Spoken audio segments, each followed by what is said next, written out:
Olá, esse é o programa A Luz das Escrituras, patrocinado pela Igreja de Deus do Sétimo Dia, um movimento bíblico congregacional. Antes de começar o estudo, não esqueça de deixar o seu like, clicando no joinha, inscrever-se no canal e clicar também no sininho para receber as notificações e novos vídeos. Deixe também o seu comentário, contribua com dúvidas, sugestões e elogios. Tenham todos um ótimo estudo sob a narração do evangelista Flávio Schmidt Carvalho. Que Deus abençoe a todos. Nós hoje iremos entrar num assunto muito interessante e importante, que é o reino messiânico de nosso Senhor Jesus Cristo. A leitura será feita em Mateus, capítulo 24, versículo de número 14. Pastor Joananias. E será pregado este evangelho do reino por todo o mundo, para testemunho a todas as nações, e então virá o fim. Nós lemos Mateus 24, 14, onde Jesus diz que o evangelho do reino será pregado em testemunho a todas as gentes. Então, o evangelho do reino. O que é o evangelho do reino? O que significa este reino? Nós iremos então estudar sobre o reino messiânico. Nós vimos que existem promessas pelos profetas bíblicos de que Jesus, herdeiro da casa de Davi, ele é o rebento que nasceu do tronco de Jessé e frutificou. Esse rebento, sendo Jesus, descendente de Davi, ele é o legítimo herdeiro do trono de Davi. Nós vimos também que no trono de Davi haverá um reino de paz prometido sobre a casa de Israel, sobre a casa de Jacó, como o anjo prometeu a Maria, mãe de Jesus, no nascimento do Salvador Jesus Cristo. Essas promessas estão bem firmadas e calcadas em vários profetas da Bíblia, e era a esperança, e é a esperança de todos os cristãos, desde o tempo de Cristo até os dias de hoje. Agora nós vamos ver o que significa este reino, porque na verdade o reino de Deus ele é dividido em fases. O reino de Deus nós poderemos dividi-lo em três partes, em três etapas. A primeira etapa a qual estamos atravessando é o reino espiritual da graça de Deus, onde Jesus Cristo, à destra de Deus, no trono celestial, não é isto? Ele governa sobre a igreja, que é o seu povo. Aleluia. Cujo nós sabemos que o cabeça do corpo, a qual o apóstolo descreve em uma de suas cartas, refere-se ao Senhor Jesus Cristo. Portanto, nós somos membros uns dos outros, ligados, então, pela esperança, pela fé, não é isso? Pela comunhão. O reino de Deus está no meio de vós, disse Jesus. Então, o reino da graça. Então, são três fases. A segunda fase, podemos falar que é essa ao qual nós vamos estar hoje aí palestrando aí com os radiavintes, não é isso? E é o reino messiânico, o qual será inaugurado por ocasião do advento do Senhor Jesus Cristo. E ele então deverá se estender por 1000 anos, conforme é profetizado no livro Apocalipse, no capítulo 20, não é isso? Eu acho que seria até interessante nós fazermos agora nesse momento uma leitura, Daqui a pouco nós vamos estar lendo, e depois que surge então todas essas fases, vem então o juízo de Deus, aonde então nós adentramos para a terceira fase, que é a fase do reino eternal, onde vai cumprir a boa palavra, que a Nova Jerusalém estará descendo do céu, e cujo trono do Altíssimo também estará entre os homens, não é isso? Lá no Apocalipse capítulo 21, nós vimos essa promessa e essa profecia. Muito bem, muito bem. A terceira fase é o reino eternal, que Deus é tudo em todos, como diz em 1 Coríntios 15, versículo de número 27. Agora, em Apocalipse 26, fala deste reino messiânico com uma duração de 1000 anos. Diz aqui: bem-aventurado e santo aquele que tem parte na primeira ressurreição. Sobre estes não tem poder a segunda morte, mas serão sacerdotes de Deus e de Cristo, e reinarão com ele 1000 anos. Nós notamos aqui por este versículo de um período milenar, de 1000 anos de governo. A palavra 1000 anos aqui ela é colocada num sentido literal realmente, porque anos subentende que são formados por meses e dias, e por horas. Então um ano tem 360 dias, o ano bíblico, e é um período que se refere a algo que está ligado à Terra. Mas para que o ouvinte tenha certeza de que esse 1000 anos realmente se refere a um governo na Terra, ou seja, o milênio será na Terra, nós podemos confrontar com Apocalipse capítulo 5, versículo 9 e 10. Por quê? Porque no Apocalipse 20, versículo 6, diz que aqueles que estarão com Jesus Cristo durante esses 1000 anos serão sacerdotes e reinarão. Quer dizer, para reinar tem que ser rei. Certo, ouvinte? E no capítulo 5, versículo 9, diz o seguinte: E cantavam um novo cântico, dizendo: Digno és de tomar o livro e de abrir os seus selos, porque foste morto. Quem que é digno de abrir os selos do livro e que foi morto por nós? O Senhor Jesus. E com teu sangue compraste para Deus homens de todas as tribos, e língua, e povo, e nação. E para o nosso Deus os fizestes reis e sacerdotes, e eles reinarão sobre a terra. Veja, o ouvinte, que no livro de Apocalipse 5, verso 9 e 10, está bem explicitado de que, como reis e sacerdotes comprados pelo Senhor Jesus, reinarão sobre a terra. O período milenar será um governo sobre a terra, para cumprir as promessas do trono de Davi, um período de restauração. Este evangelho do reino, esta pregação do evangelho do reino, foi a mensagem central do Senhor Jesus Cristo. Mateus capítulo 4, versículo 17 e versículo 23, nós podemos notar nitidamente que o Senhor Jesus Cristo pregava o evangelho do reino. Versículo 17 diz assim: Desde então começou Jesus a pregar e a dizer: Arrependei-vos, porque é chegado o reino dos céus. Versículo de número 23, pastor João Ananias. E percorria Jesus toda a Galiléia, ensinando nas sinagogas, pregando o evangelho do reino e curando toda sorte de doenças e enfermidades entre o povo. Então, qual era o evangelho que o Senhor Jesus Cristo pregava? Era o evangelho do reino. Quando nós falamos de um reino, nós entendemos de um rei, nós entendemos de um território, nós entendemos de súditos do rei e governantes que ajudam o rei a governar. Isso é o evangelho do reino. Na oração do Pai Nosso, nós mencionamos a respeito disso. Não é verdade, pastor João Ananias? De fato. Como que nós mencionamos? Nessa oração nós pedimos a Deus que o seu reino venha sobre nós, não é isso? Na nossa oração, modelo que foi ensinado pelo próprio Jesus Cristo.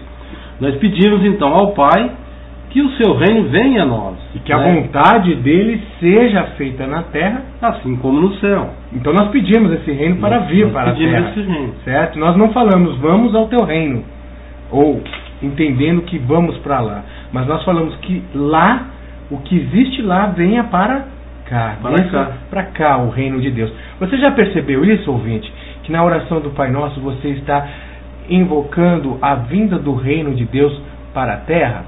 Isso é muito importante nós notarmos, porque é isso que realmente os profetas prometem. Vamos ver Salmos capítulo de número 2, versículos 6 e 8, que também já parece-me que foi lido no programa anterior a respeito do trono de Davi, mas ele também tem uma derivação para o reino messiânico. É Salmos 2, versículos 6 ao 9. Vamos ler. Eu, porém, constituí o meu rei sobre o meu santo monte Sião. Proclamarei o decreto do Senhor, e ele me diz: Tu és meu filho, e hoje te gerei.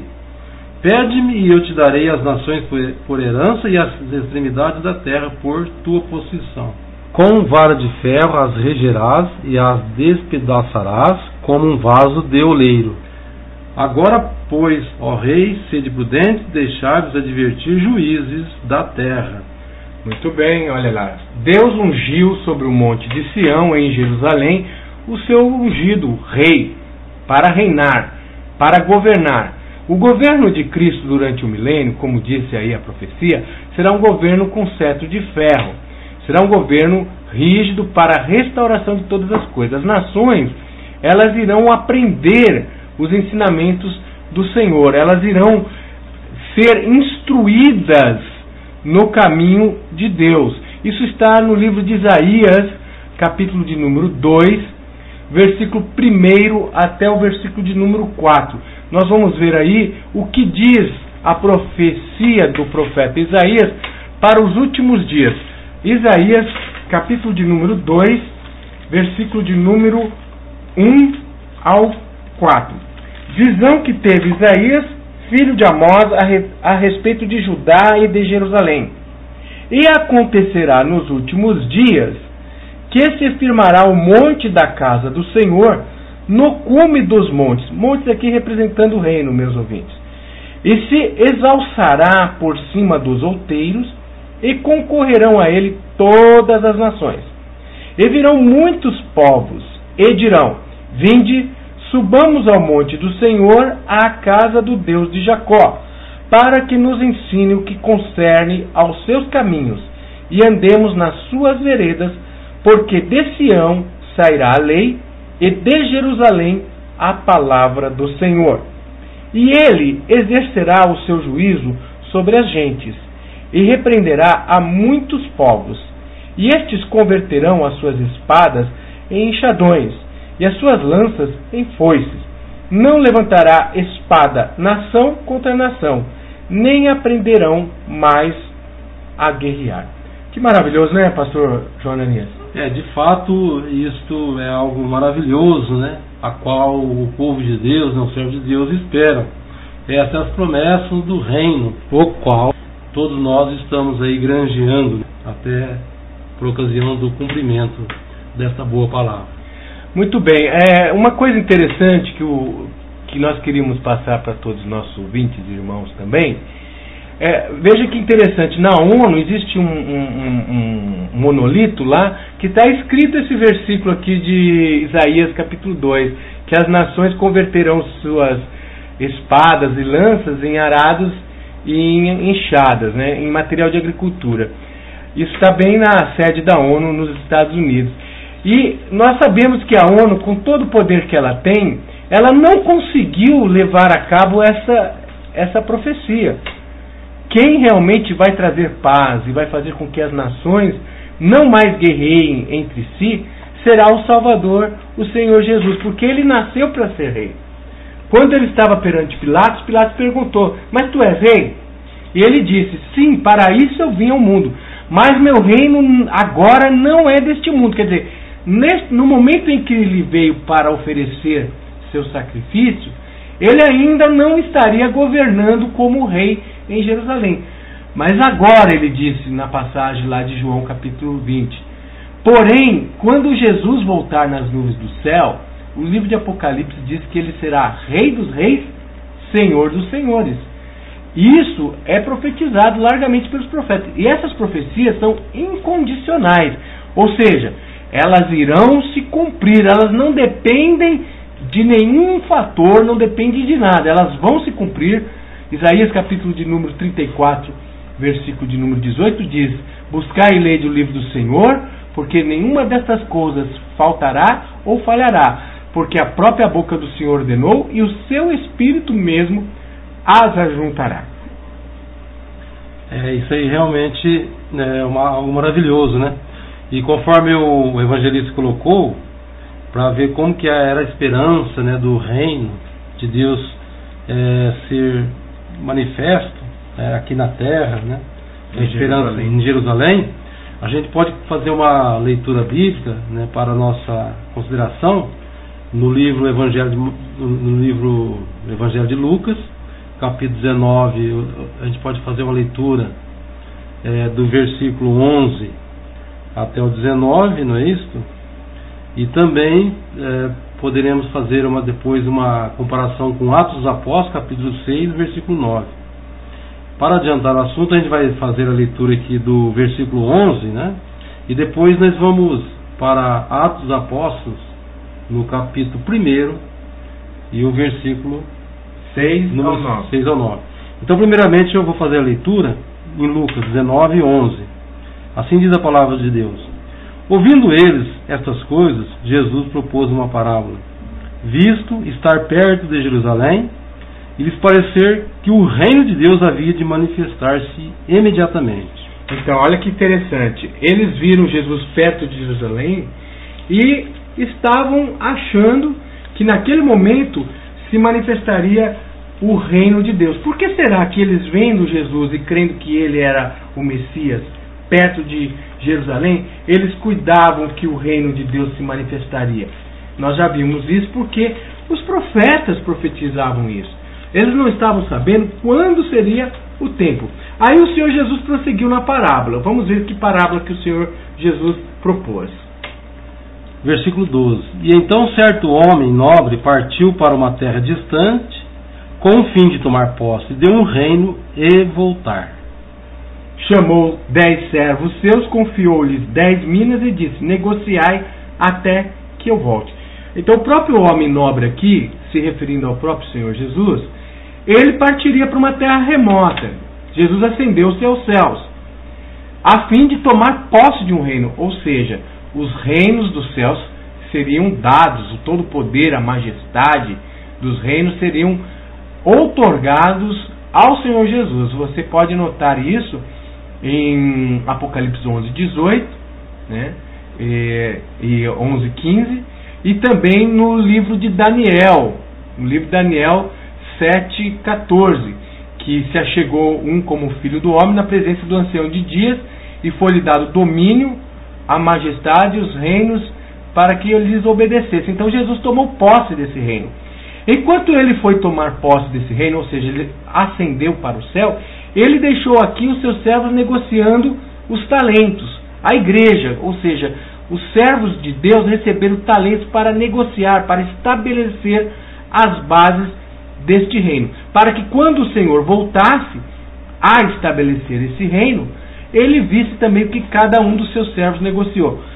Para que nós tenhamos certeza de que isso realmente refere-se à igreja, ao estabelecimento do reino de Cristo, nós vamos agora conferir com Atos 1, versículo 6 ao versículo 9, onde nós vemos qual era a esperança dos apóstolos que seguiram o Senhor Jesus, que aprenderam o evangelho do reino com o Senhor Jesus, qual era a esperança que eles mantinham.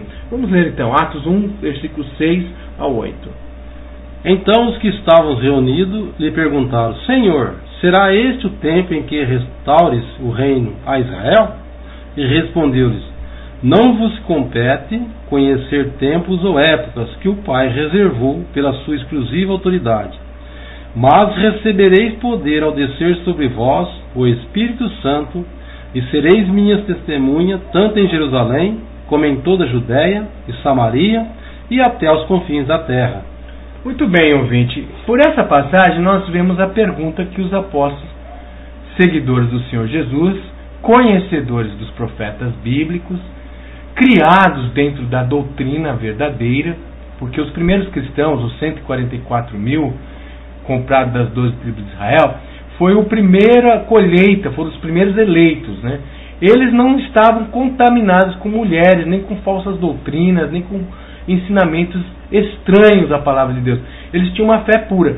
Jesus aqui quis dizer que eles não estavam apenas sabendo o tempo e que não competia a eles, mas quanto ao evento de que o Senhor restauraria a Israel um reino, isso eles não estavam errados não. Jesus não reprovou eles por perguntarem isso. Ele disse o seguinte: não vos compete agora saber quais os tempos que o Pai estabeleceu pelo seu próprio poder, mas vocês vão receber poder e serão testemunhas, começando em Jerusalém, Judéia e Samaria, até os confins da terra. Então o que era necessário antes que este reino fosse estabelecido? O que precisávamos para que este reino pudesse ser estabelecido? Precisava que cumprisse, né, todas as profecias, né, isso bíblicas, e que a igreja, né, no caso, que recebeu aí os talentos, granjeasse para adquirir mais talentos. Portanto, a importância, né, de cada um que servimos a Deus, de estar levando essa palavra, né, a outras almas. Pregando o evangelho do reino. Isso, o evangelho genuíno, não é isso? E tem uma passagem bíblica também, num dos profetas, Amós, que fala que o Senhor nosso Deus, ele estaria levantando o tabernáculo de Davi, não é isso? Nós no programa passado falamos sobre o trono, né, de Davi e o seu herdeiro, né, o qual é o Senhor Jesus Cristo, e agora as promessas que esperamos que seja cumprida ao seu tempo. Por isso o Senhor Jesus não replicou os seus discípulos ao dizer quando estaria o reino. Mas, no entanto, a única coisa que ele divertiu foi no tocante à época, não é isso, evangelista? O tempo. Então eu vou fazer a leitura aqui no Amós, capítulo 9, onde tem a promessa também desse período, né, de restauração a Israel, que é o povo de Deus, né, espiritual, a qual nós sabemos que hoje é composto de nações, tribos e línguas, porque esse evangelho deveria começar em Jerusalém, Judéia, Samaria e até os confins da terra. Então, portanto, a todas as nações. Então, assim diz a palavra do Senhor em Amós capítulo 9, do versículo 11 ao 15. E naquele dia levantarei o tabernáculo caído de Davi, repararei as suas brechas, e levantando-o das suas ruínas, restaurá-lo-ei como foram nos dias da antiguidade, para que possua o restante de Edom e todas as nações que são chamadas pelo meu nome, diz o Senhor que faz estas coisas. Eis que vem dias, diz o Senhor, em que o que lavra segue logo ao que ceifa, e o que pisa as uvas ao que lança a semente. Os montes destilarão mosto, e todos os outeiros se derreterão. Mudarei a sorte do meu povo de Israel, reedificarão as cidades assoladas, e nelas habitarão. Plantarão vinhas e beberão seu vinho, farão pomares e lhes comerão o fruto. Plantá-los-ei na sua terra, e dessa terra que lhes dei, já não serão arrancados, diz o Senhor teu Deus. Muito bem, essa promessa, ela se refere tanto à restauração espiritual de Israel e à igreja, vindo aí a grande multidão formada por gentios, homens de todas as tribos, línguas e nações e costumes, onde, através de Cristo, unindo o povo de Deus num só corpo. Bem, esse um corpo do qual foi formada a igreja não é Israel e não é o gentilismo. Não é um nem outro. No livro de Efésios capítulo 2 diz que de ambos os povos fez um. Ou seja, de ambos os povos surgiu um terceiro povo. Este terceiro povo, que é a igreja, formada de gentios e judeus, tendo como raiz os patriarcas, tendo como sustentação Jesus Cristo. A igreja não é o judaísmo. A igreja é o novo Israel. Como que nós podemos saber disso? 1 Coríntios capítulo 10, versículo de número 32, o apóstolo Paulo fala muito bem claro: não sejais motivos de escândalo, nem para os estrangeiros, nem para os judeus, e nem a igreja de Deus. Paulo só identificou 3 povos na época dele. Ou a pessoa pertencia a Israel, era judeu, ou a pessoa era gentil, estrangeiro, incrédulo, ou a pessoa era da igreja de Deus. A igreja de Deus é esse povo que foi formado e que prega o reino de Deus sobre a terra, este milênio do qual nós estamos falando, que Jesus falou que é para granjear os talentos, é estabelecer, vamos dizer, as bases para a implantação deste reino. O apóstolo Paulo, em 1 Coríntios, capítulo de número 15, ele nos fala a respeito desse período. É um período que convém, é necessário que haja uma restauração, que todos os inimigos de Deus sejam subjugados pelo Senhor Jesus. A igreja estará compartilhando em corpo eterno juntamente com o Senhor Jesus neste reino. Então, um resumo do qual o objetivo, por que vai haver, ouvinte, esse período de 1000 anos. 1 Coríntios 15, versículo 24 ao 28. Pastor João Ananias irá ler para nós. Preste bastante atenção. E então virá o fim, quando ele entregar o reino ao Deus e Pai. Quando houver destruído todo o principado, bem como toda potestade e poder. Porque convém que ele reine, até que haja posto todos os inimigos debaixo dos pés. O último inimigo a ser destruído é a morte. porque todas as coisas sujeitou debaixo dos pés. E quando diz que todas as coisas lhe estão sujeitas, certamente exclui aquele que tudo lhe subordinou. Quando, porém, todas as coisas lhe estiverem sujeitas, então o próprio Filho também se sujeitará àquele que todas as coisas lhe sujeitou, para que Deus seja tudo em todos.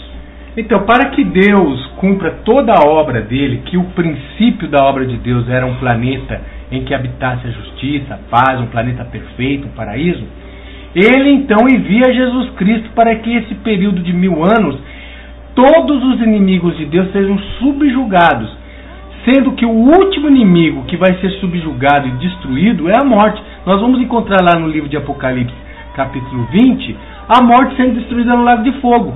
É o último inimigo. Quando a morte estiver sendo destruída e for totalmente destruída, novos céus e nova terra. Foi ali que João viu novos céus e nova terra.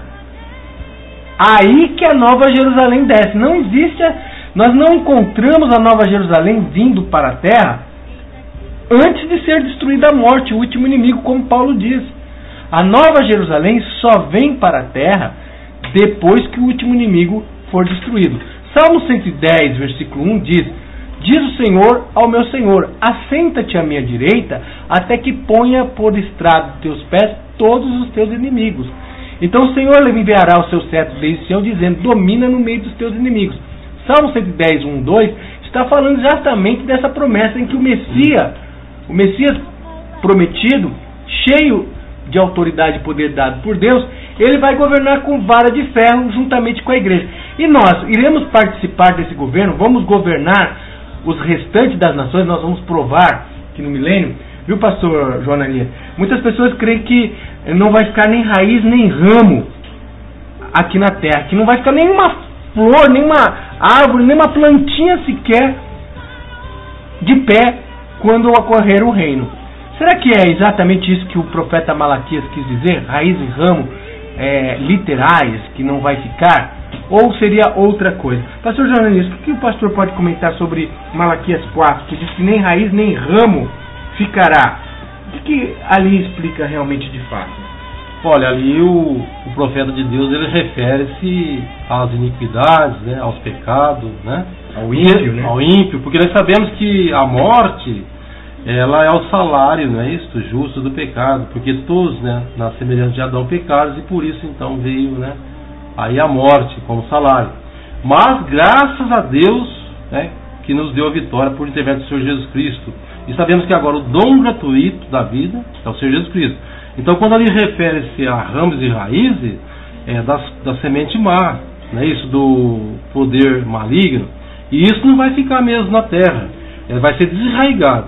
Olha, o que o ouvinte pode ver: porque eis que aquele dia vem ardendo como forno, todos os soberbos e todos que cometem impiedade serão como palha, o dia que está para vir os abrasará, diz o Senhor dos Exércitos. De sorte que lhes não deixará nem raiz nem ramo. Mas para vós que temeis o meu nome, nascerá o sol da justiça, e salvação trará debaixo das suas asas, e saireis e crescereis como bezerros no cevadouro, e pisareis os ímpios, porque se farão cinza debaixo das plantas de vossos pés, naquele dia que farei, diz o Senhor dos Exércitos. Veja bem, se os ímpios vão se tornar cinzas debaixo dos pés dos salvos, onde que os salvos vão estar, pastor João Ananias? Os salvos vão estar sobre a terra, não é isso? Que é onde será implantado então esse período restaurador, conhecido biblicamente, profeticamente, por reino messiânico, a qual o evangelista já fez a leitura, né? Está ali profetizado pelo João, né, do Apocalipse, no capítulo 20. E é um período muito importante, a qual nós gostaríamos de conferenciar com aí os prezados Rádio 20, uma característica desse período importante que o profeta Isaías comentou no capítulo 65, aqui a partir do versículo 17, eu vou fazer a leitura até o versículo 25, depois o evangelista vai estar comentando, que diz assim, ó: pois eis que eu crio novos céus e nova terra, e não haverá lembrança das coisas passadas, jamais haverá memórias delas. Mas vós folgareis e exultareis perpetuamente, no que eu crio, porque eis que eu crio para Jerusalém alegria e para o seu povo regozijo. Exultarei por causa de Jerusalém e me alegrarei no meu povo, e nunca mais se ouvirá nela nem voz de choro e nem de clamor. Não haverá mais nela criança para viver poucos dias, e nem velho que não cumpra os seus dias. Porque morrer aos 100 anos é morrer ainda jovem, e quem pecar só aos 100 anos será amaldiçoado. Eles edificarão casas e nelas habitarão, plantarão vinhas e comerão do seu fruto. Não edificarão para que outros habitem, não plantarão para que outros comam, porque a longevidade do meu povo será como o da árvore, e os meus eleitos desfrutarão de todas as obras das suas próprias mãos. Não trabalharão debalde ou em vão, e nem terão filhos para a calamidade, porque são a posteridade bendita do Senhor, e os seus filhos estarão com eles. E será que antes que clamem, eu responderei, estando eles ainda falando, e eu os ouvirei. O lobo e o cordeiro pastarão juntos, e o leão comerá palha como boi. Pó será a comida da serpente, e não se fará mal nem dano algum em todo o meu santo monte, o reino, o governo. Assim diz o Senhor. Assim diz o Senhor. Então, o ouvinte crê nessa passagem. Eu acredito que se o ouvinte é crente e crê em toda a Bíblia, deve crer. Essa passagem vai se cumprir. Mas quando que ela vai se cumprir? Quando que morrer de 100 anos será ainda jovem? Quando que o povo vai ter a longevidade como os dias da árvore? Quando que o cordeiro vai morar junto com o lobo? Nós sabemos que hoje o lobo, ele é carnívoro, ele é feroz. Ele, se você deixar junto com uma ovelha, ele vai destruir a ovelha, ele vai realmente almoçar, jantar a ovelha, né? A mesma coisa um leão. O leão é bravo. E nós sabemos que a ferocidade dos animais, elas vieram em virtude do pecado do homem. Mas que período é esse que está falando que o leão vai comer palha como boi, que o cordeiro e o lobo vão pastar juntos, que a serpente não vai fazer mal nenhum? Isso também se encontra em Isaías capítulo 11, que a terra vai se encher do conhecimento do Senhor, como as águas cobrem o mar, que um menino pequeno vai guiar um leão, um leopardo, uma criança ainda desmamada vai meter a mão na cova do basilisco e não vai acontecer nada. Essas profecias se referem justamente ao período de restauração, de regeneração, que é esses 1000 anos que convém que Jesus reine até que haja posto todos os inimigos debaixo dos seus pés. E por falar nisso, será que o Senhor Jesus também mencionou esse período? Em algum lugar das Escrituras, o próprio Senhor Jesus falou desse período de regeneração? No livro de Mateus, capítulo de número 19, versículo 27 e 28, nós já comentamos, mas voltamos a encaixar essa passagem muito interessante, onde demonstra claramente que Jesus diz que esse período vai existir. Ele chama esse período de regeneração. Mateus 19, versículo de número 27 e 28. O rádio ouvinte pode acompanhar conosco e vai entender como é interessante, como é importante esse conhecimento e que o Senhor Jesus confirma a ele. Jesus respondeu, ou melhor, voltando aqui ao versículo 27, diz assim, e então lhe falou Pedro, eis que nós tudo deixamos e te seguimos. Que será, pois, de nós? E Jesus lhe respondeu, em verdade vos digo que vós, os que me seguistes, quando na regeneração o Filho do Homem se assentar no trono da sua glória, também vós assentarei em 12 tronos para julgar as 12 tribos de Israel. Olha aí, nitidamente o Senhor Jesus, neste momento em que Pedro fez a pergunta, e essa pergunta de Pedro, eu acredito que era um anseio dos demais apóstolos. Concorda, pastor João Ananias? Porque todos deixaram os seus afazeres seculares, né? Nós sabemos perfeitamente que o Pedro era um pescador, né, de peixes, né, não é isso? Era também casado, porque nós vimos numa passagem que Jesus curou a sua sogra, então deixou ali sua casa e começou a seguir o mestre. E perguntou isso, Mateus, né, e os demais, João, né, Tiago. Então, em outras palavras, eles poderiam perguntar assim para o Senhor, né, Jesus, eis que nós vamos deixar tudo, né? Qual que seria então nosso, digamos, ordenado, né, nosso salário? Nossa recompensa. Mas Jesus, né, já pensando nesse período, né, da restauração de todas as coisas, já ali promete a ele que ele se assentaria sobre 12 tronos, ou seja, 12 tronos, cada um dos apóstolos. Em Jerusalém. Né, para governar. Para governar, poderíamos conferenciar em Salmo 122, né, que tem essa promessa ali dos tronos, está sob a casa de Jacó, sobre Jerusalém, não é isso? Muito bem. Aí veja aqui, este momento, Jesus promete exatamente qual é o salário, qual é a recompensa de quem serve ao Senhor Jesus. Não seria esse momento o momento correto de Jesus prometer a ida para os céus, ou um trono, um reino lá nos céus? Não, Jesus aqui ele diz claramente que o reino será na terra, sobre as 12 tribos de Israel, num período de regeneração. Regeneração, nós estamos vendo aqui, que só pode se referir a algo aqui na terra, porque quem está precisando de uma regeneração? A natureza hoje, que está toda, digamos, cativa por causa do pecado do homem, não é ela que precisa de uma regeneração? O homem, enfim. De fato, nós podemos conferenciar a questão da natureza, do estudo da criação, ali no livro de Romanos, né, na carta aos Romanos, capítulo 8, que fala perfeitamente sobre isso, né? Isso depois o evangelista vai estar comentando. E é importante também nós salientarmos que qual dos servos de Deus não almejaria, né, morar no céu? Porque nós sabemos que o céu é um verdadeiro paraíso. Então a esperança realmente é de nós morarmos no céu. Mas nós sabemos que na verdade o reino ele é dos céus, né? Ele é dos céus, é diferente do que no céu. Mas o que nós pedimos na nossa oração? Venha a nós o teu reino. Mas nós sabemos que a promessa de instaurar o reino celestial é sobre a terra, não é isso? É esse período de restauração a qual nós estamos comentando.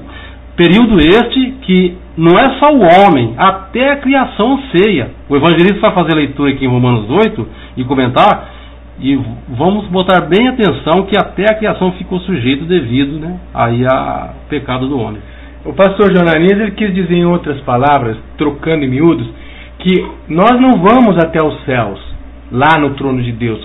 Todas as promessas da Bíblia dizem que a perfeição que existe lá é que vem para a terra.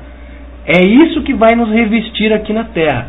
Você não gostaria de morar aqui na terra, sendo totalmente restaurada, toda a perfeição dos céus vindo para cá? Nós vemos que muitas pessoas que sonham com o céu, elas sonham o céu com rio, com passarinhos, com árvores, com animais. Não é verdade, pastor Jonanias? Elas sonham as coisas da terra perfeita lá no céu. Na verdade, meu ouvinte, o que a Bíblia promete é que a perfeição de Deus, o paraíso, ele vai ser aqui.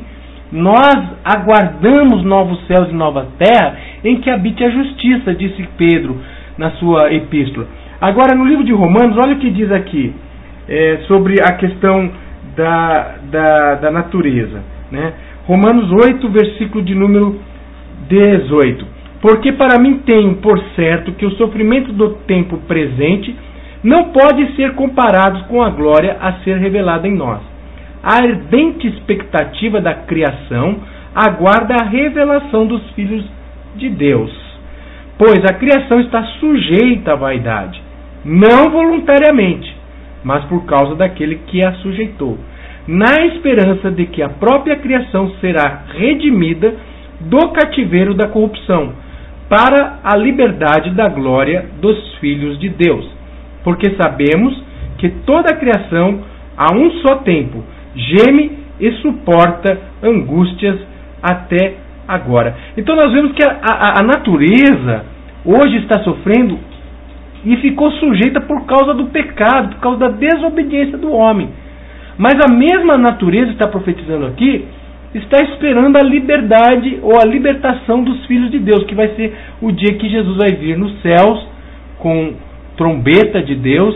O livro de Apocalipse 11, versículo 18 diz que é tempo de destruir os que destroem a terra e tempo de dar galardão aos seus servos, os profetas. Então todos os que morreram, Enoque, Elias, Moisés, Jó, Ló, os patriarcas, os profetas, todos os cristãos que foram mortos, martirizados na fé, na esperança do reino, num único dia alcançam igualmente, pela ressurreição da vida eterna, a recompensa e o galardão. E Jesus destrói os que destroem a terra e liberta a natureza dessa servidão. Ou seja, então a mensagem que diz que toda a natureza vai ser destruída, ela não está condizendo com a mensagem que Romanos 8 está nos falando. Está dizendo que a natureza vai ser libertada juntamente com os filhos de Deus. Caríssimo ouvinte, você quer participar desse reino maravilhoso que o Senhor Jesus vai implantar? Essa esperança que foi a esperança dos apóstolos, dos servos de Deus, é a esperança do Evangelho do Reino de Deus, o verdadeiro e genuíno Evangelho do Reino. Haverá sobreviventes, como nós já falamos e comentamos, nós vamos discorrer em passagens que provam que haverá sobreviventes sobre a face da terra. Isso está no livro de Isaías, capítulo de número 24, versículos 5 ao 6, e também no livro de Zacarias, capítulo de número 14. Isaías 24, versículos 5 ao 6 vai provar que vão restar restante das nações para que este reino exista. Na verdade, a terra está contaminada por causa dos seus moradores, porquanto transgridem as leis, violam os estatutos e quebram a aliança eterna. Por isso a maldição consome a terra e os que habitam nela se tornam culpados. Por isso serão queimados os moradores da terra e poucos homens restarão. Zacarias 14:16 diz: E acontecerá que todos os que restarem de todas as nações que vieram contra Jerusalém subirão de ano em ano para adorarem o Rei, o Senhor dos Exércitos, e celebrarem a festa das cabanas. Então haverá restante das nações, elas irão aprender o caminho, elas não vão ser nações ímpias, não. Elas vão aprender o caminho do Senhor, como nós lemos lá em Isaías 2, que diz que o cume dos montes será exalçado sobre todos os montes, e a ele concorrerão todos os povos e aprenderão o caminho do Senhor. Então, meu caríssimo rádio ouvinte, será um período de grande beleza, de grande perfeição. Existe um salmo que diz que a justiça e a paz andarão juntas, se enlaçarão e se beijarão. Que maravilhoso! Chegamos ao final de mais um estudo bíblico do programa A Luz das Escrituras. Não esqueça de deixar as suas dúvidas, seus comentários, seus elogios. Clique no joinha e também inscreva-se no canal. Não esqueça de clicar no sininho para receber as notificações de novos vídeos. Acesse o nosso portal igrejadedeus.biz e compartilhe esse conteúdo com o maior número de pessoas possíveis. Que Deus abençoe a todos.